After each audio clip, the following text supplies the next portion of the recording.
We as hackers have a unique insight. We think about things in terms of security. We always think about the outside. We always think about, that X factor, that thing that nobody else in the world seems to do.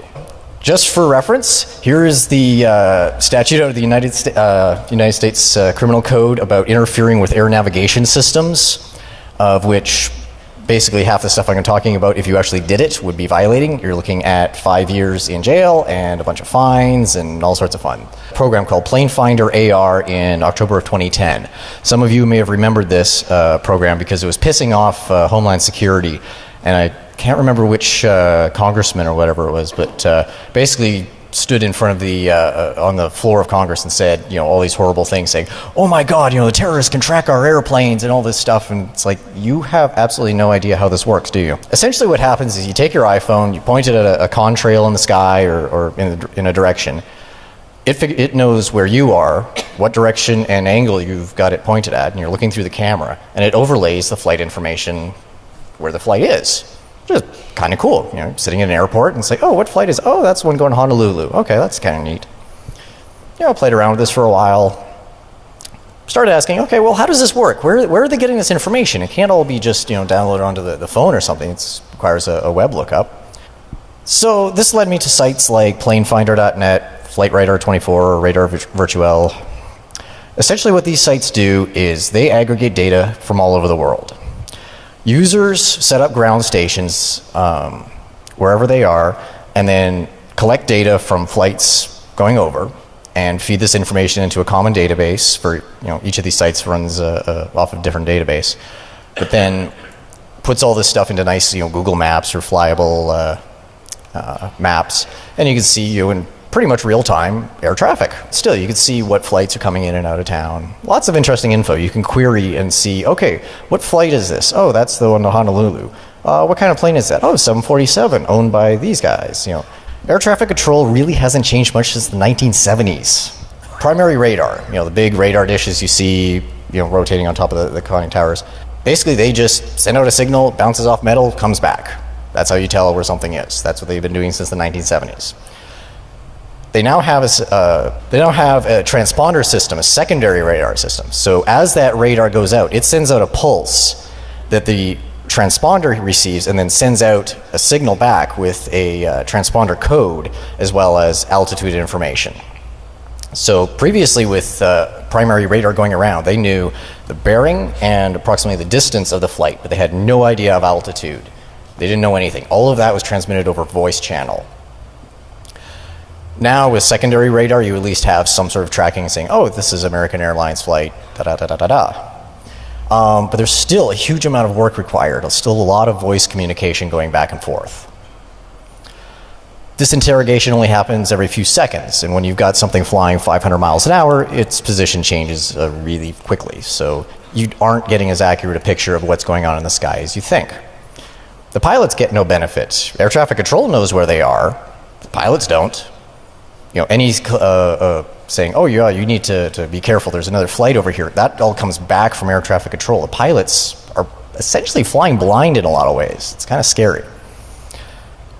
This requires that there be a large separation of planes. You can't have planes, riding each other's ass all the way in. You have to maintain a certain level of separation for safety, because you don't know, exactly where things are. It could get too close, bad things could happen. So we're still pretty much running by the seat of our pants.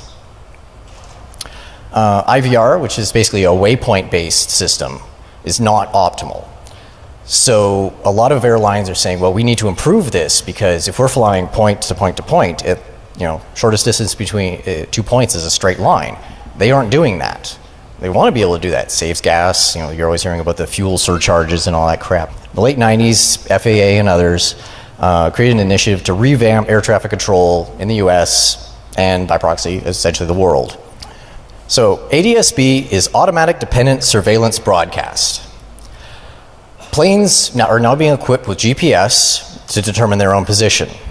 They broadcast that over a 1090 megahertz link, or for smaller planes, 978 megahertz for general aviation, at approximately 1 hertz, so once a second. So you get a much faster update than you did with primary radar. This information contains the aircraft ID, altitude, position, and latitude and longitude, bearing, speed, all that stuff, airframe numbers, etc. This is received by a network of ground stations. Now, these ground stations can be a lot more plentiful because they're a lot cheaper than a big spinning, rotating radar dish.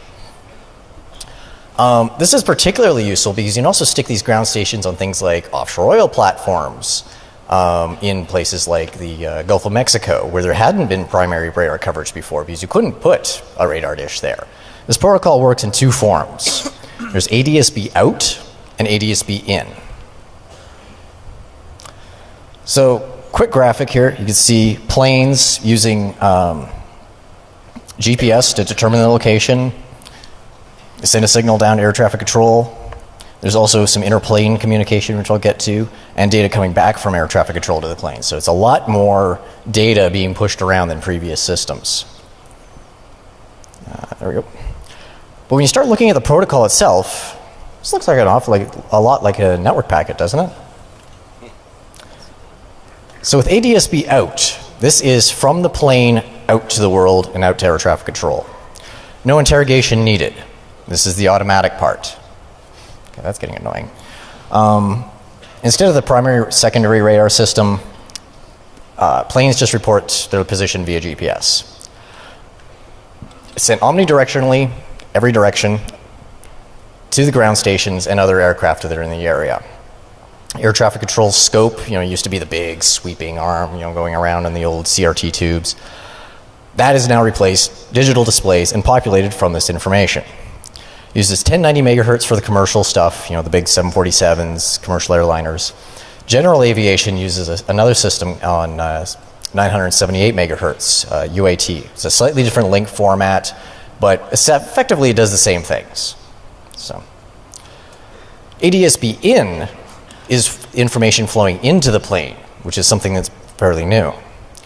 It's optional equipment that can be installed in aircraft. It allows them to receive these signals. It's not mandatory, but it's one of those, it's a nice to have, because what it does is it allows planes to be aware of each other without air traffic control intervention. So suddenly you have plane-to-plane communication. You can say, hey, I'm over the Gulf of Mexico, but I know that there's another plane, not far off my starboard side. Starboard? I'm not nautical either.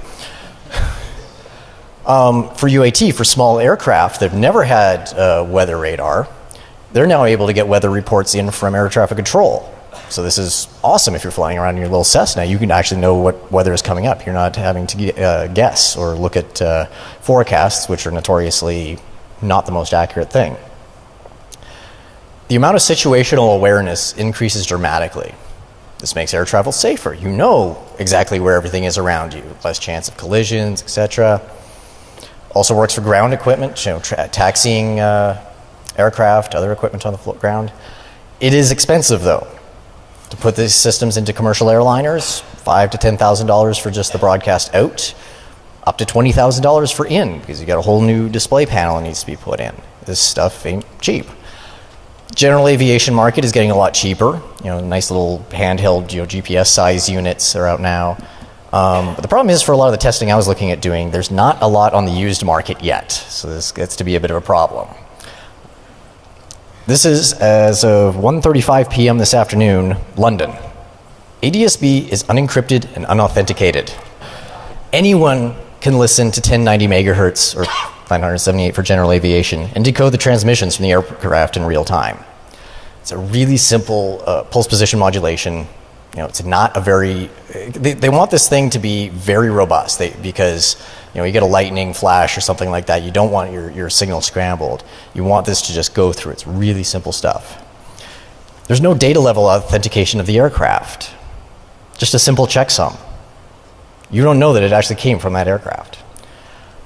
There is some correlation with primary radar in this hybrid, time as they're transitioning. They're starting to implement multilateration in a lot of cases. I'll get more to that later, though.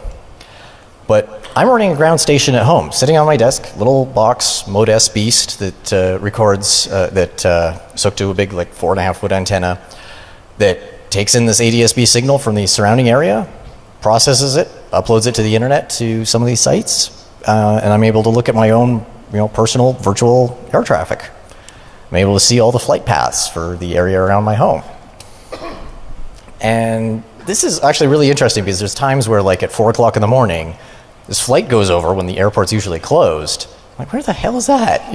Log on, able to see, oh, that's a FedEx flight going out to Montreal or something. Ryder Kunkel, DEF CON 17 and 18, did some talks where he briefly alluded to this. He was basically looking at existing air traffic control systems. I'm looking beyond that. Balint Sieber, Spench.net, has been doing a huge amount of research with software-defined radios and also with ADSB and using those cheap RTL USB TV dongles, using those to actually become ADSB receivers. USAF Major Donald McKelly found his graduate research project from a couple of years ago where he was researching this stuff. All of these people so far have not, if you read their work, had not found any mitigations for this. They were just saying, well, there's all these potential threats. Nobody's mitigating this. Nick Foster, SDR radio professional badass, has been doing a bunch of research in this and helped me out a great deal. But really, no one has come up with solid answers as to, is this safe or not? Everything's conjecture and hoping, and that isn't comforting. Largely a North American problem, because the FAA has demanded that their order came down, that this be all implemented, that every plane, and within certain criteria, be equipped by 2020. Europe is waiting until 2030. But this is already being utilized all over the world. I believe Australia is pretty much already implemented it everywhere. UPS has equipped all of their flights with ADSB out. First threat, ADSB out. So this is plane to air traffic control. Eavesdropping. This is simple, as I said, unencrypted, unauthenticated protocols. I'm running a base station. I'm able to record all of this myself. Gee, this is all clear text. What can I data mine with that? I get multiples of these stations. I can do my own homebrew multilateration.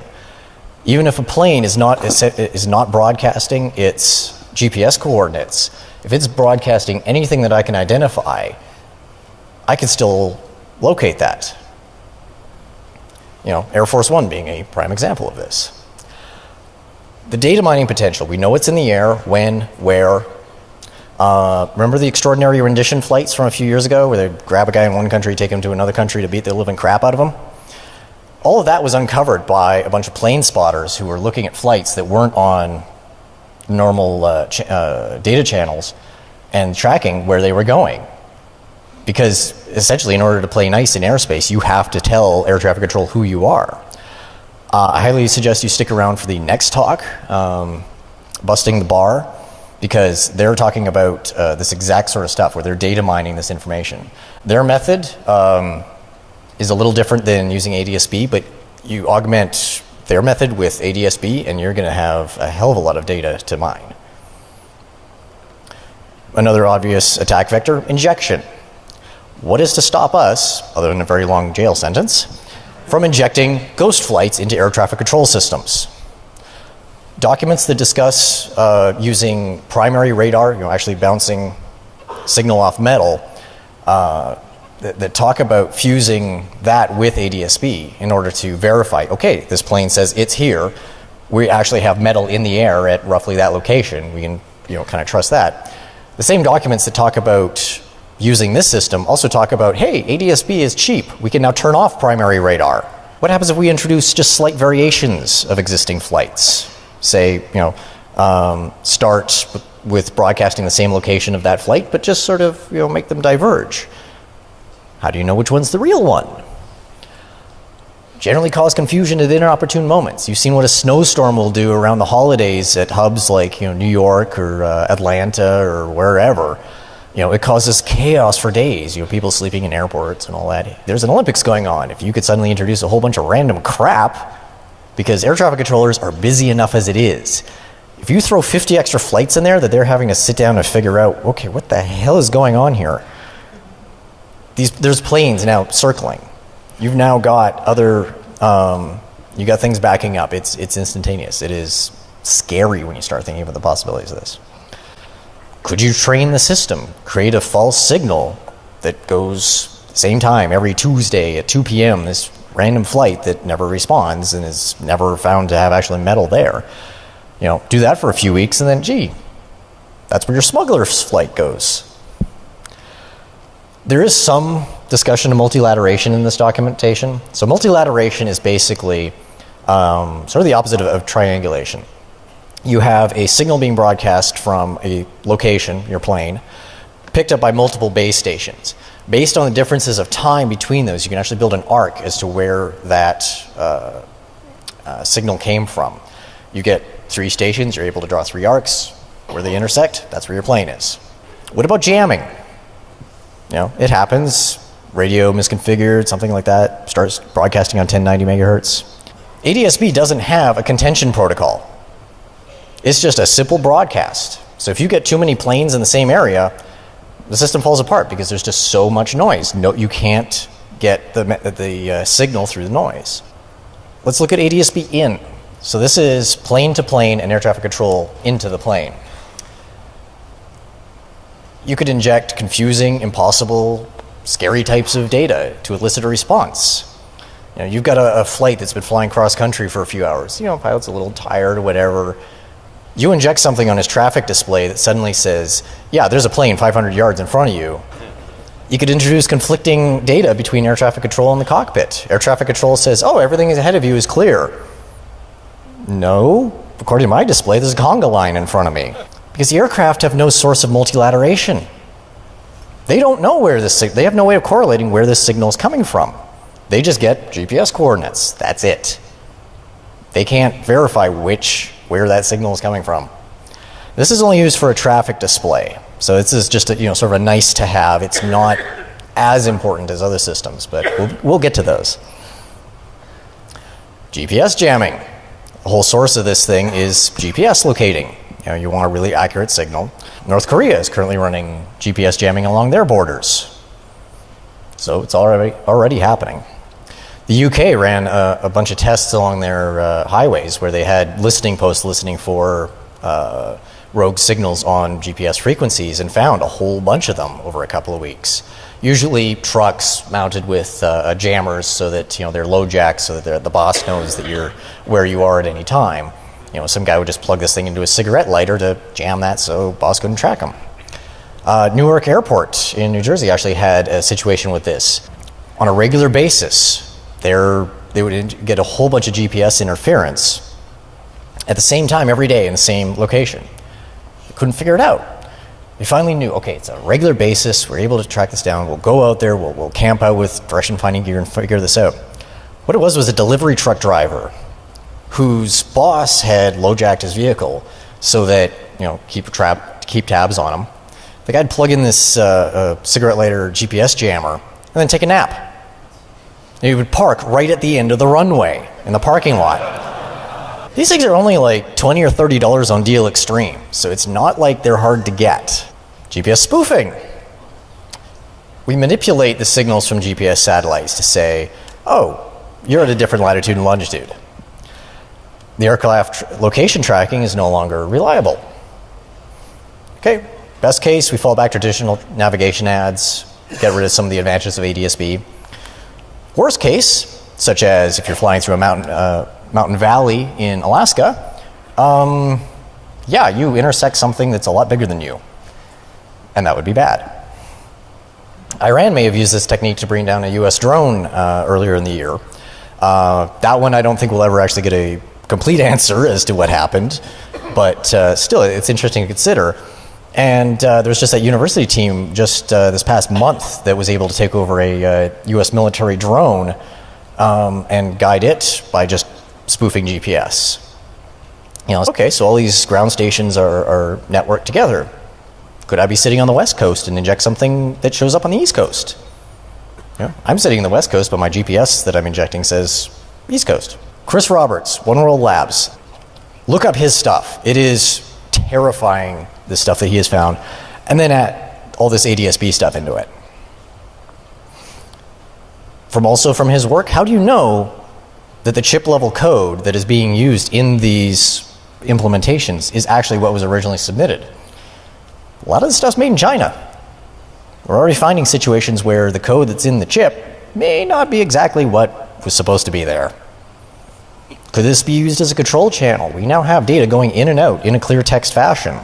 In this one document I found said, the FAA specifically assessed the vulnerability risk of ADS-B broadcast messages being used to target air carrier aircraft. This assessment contains sensitive security information and is controlled under 49 CFR Parts 1 and blah, blah, blah. And its content is otherwise protected from public disclosure. It gets worse. While the agency cannot comment on the data in this study, it can confirm the purposes of responding that the comments in this rulemaking proceeding that using ADS-B data does not subject any aircraft to any increased risk compared to the risk that it is experienced today. So how do we mitigate some of this? Multilateration is an obvious one. Time differential between signals, you can approximate the location of where that signal is coming from. But if you're relying on this, then what's the point of putting GPS and everything on the planes so that they know where things are? You just nullified all of the advantages. No indication that this is being used everywhere. What about if the data doesn't match? If I'm able to introduce, have multiple locations and potentially spoof ADS-B, or spoof the multilateration signal, if I'm saying that there are two planes, same tail number and everything like that, at two different locations, how is the UI of the air traffic control system, how does this represented? What are the liabilities if I decide, oh, this one's probably fake, I'm just going to not show it, but it's the real one? Oh, but it's too expensive for the common man. A $20 USB TV adapter can be modified to do basic ADS-B reception. Currently, working with Dragorn, trying to get him to implement ADS-B in tracking with Kismet Nucor, so we can go war driving for airplanes. I got word while in the air en route to Poland that Nick Foster had actually implemented ADS-B out through GNU Radio. You can see we actually have a valid packets, able to go out through GNU Radio. The honeymoon's over. Exploit number 1 is here. We have the potential now to putting data into the air. GNU Radio plot for a Mode-S extended squirter packet.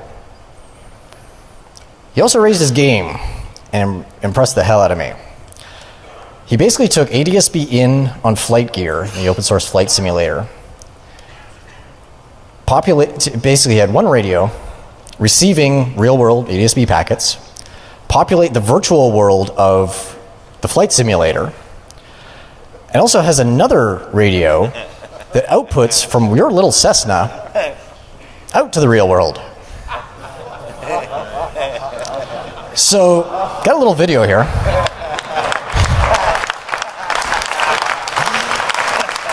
You can see on my right, Google Earth's display, that is the output from the real ADS-B receiver, the real world tracking. The virtual plane there, and at the bottom is the ADS-B data stream out. Now this was done under very controlled conditions, basically dummy load, two radios connected to each other. It wasn't actually put out into the air.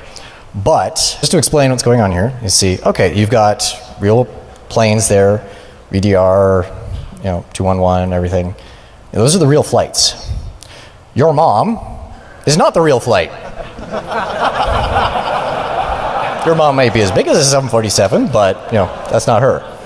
You see, it's got valid packets, valid information, and I can't tell if it's showing up on the displays or not. Okay, so it is. You can see the flight path as he's turning around there over the bay. So we're generating packets that if you put this in front of air traffic control would show up on their display. Now, does anybody think that's a good idea? So we have the capability of generating arbitrary packets.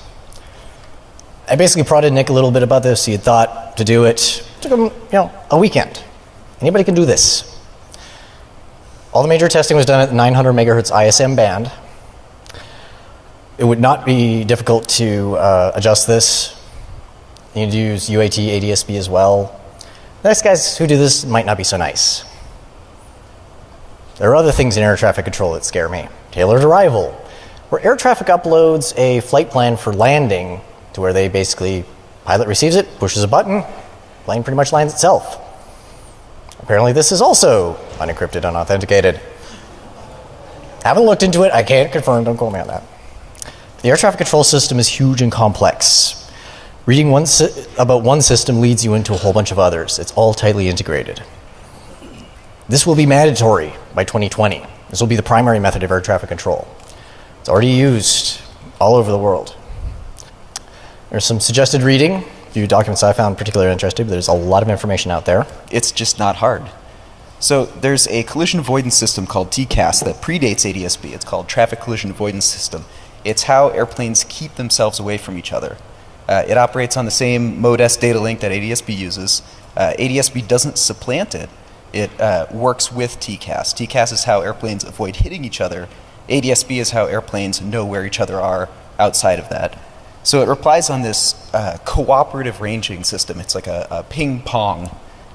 And it's slaved directly to the pilot. The pilot can see TCAS reports. If there's a plane nearby that TCAS says you should watch out for, it's going to show up on the pilot's screen. If it can be spoofed, this is bad. Now the pilot is seeing false information. It gets worse. On Airbus and Eurocopter aircraft, it's actually tied in to the autopilot. So if the flight director is turned on and TCAS says, hey, somebody's coming up close to you, the autopilot is going to take corrective action. Really. Sounds bad. This is bad. So TCAS, in normal operation, the interrogator sends out a ping, it gets a reply back. Okay, it does a little bit of math, it figures out how far the plane is. What's key to this is that there's a fixed 128 microsecond turnaround time that TCAS has in the protocol that gives the electronics time to gather a response and then transmit it. Well, I don't need 128 microseconds. What if you're not cooperative? If you send out a reply sooner, if you can get a reply out sooner, say you can do it in 70 microseconds, now you can fake your distance from the aircraft much closer. You can create essentially an arbitrary range to the aircraft. Altitude is encoded in the reply, so you can create a synthetic arbitrary altitude that happens to match the aircraft's altitude. That's it. You can create a range track, a collision course between two aircraft, one of which doesn't exist, that's slaved into the autopilot. So that's what we just figured out last night. I'll turn it back to you. Thank you. So, Nick Foster, SDR Radio professional badass. I highly suggest you stick around for the next talk, Busting the Bar, because they're talking about this exact sort of stuff where they're data mining this information. These things are only like $20 or $30 on DL Extreme, so it's not like they're hard to get. Chris Roberts, One World Labs. Look up his stuff. It is terrifying, the stuff that he has found.